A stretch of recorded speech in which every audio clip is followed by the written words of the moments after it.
Bonjour à tous pour cette éditoriale, nouvelle éditoriale pour l'Insoumission. Je voudrais vous parler aujourd'hui du déconfinement hasardeux. Je crois que jamais ce nom n'a été aussi mérité, qui sera celui du 11 mai. Et ce n'est pas aujourd'hui les déclarations faites ce jeudi par le Premier ministre qui nous rassurent. Hier, des épistémologues modélisateurs ont donné des chiffres et des informations inquiétantes sur le risque d'une nouvelle vague.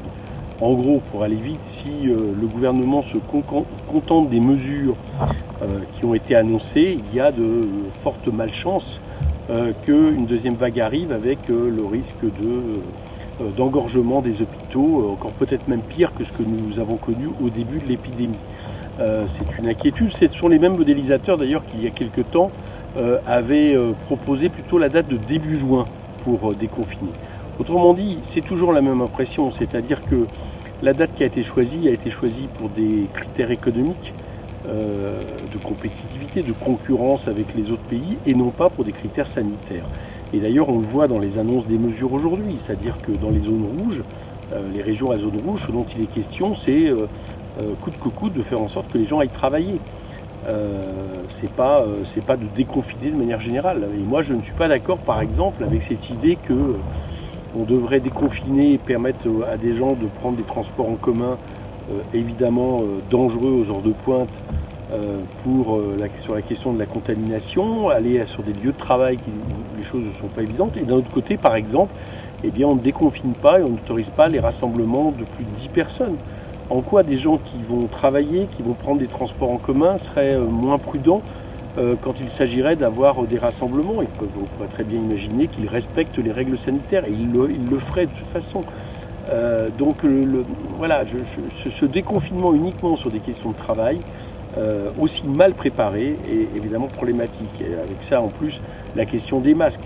Une boîte de masques de 100 masques, ça vaut entre 30 et 50 euros.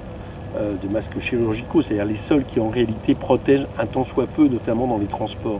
Si vous regardez 3 à 4 masques par jour, c'est ça qui est nécessaire, hein, si on veut, pour quelqu'un qui va travailler toute la journée, s'il veut protéger un peu, ça veut dire que ça devient un budget très important pour certains ménages.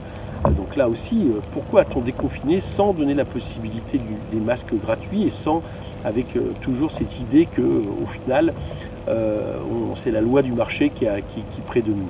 L'impression, c'est que ce gouvernement, il demande la responsabilité à tout le monde, mais il se déresponsabilise sur les collectivités. L'impression, c'est que, au lieu de donner tous les moyens en termes de planification, en termes de tests, en termes de dépistage, il se donne tous les moyens avec la nouvelle loi d'état d'urgence qu'on est en train d'examiner, en termes de contrôle, en termes de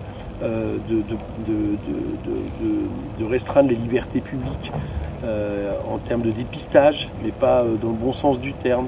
Donc voilà la situation où on en est. Et moi, je suis extrêmement inquiet pour ce déconfinement.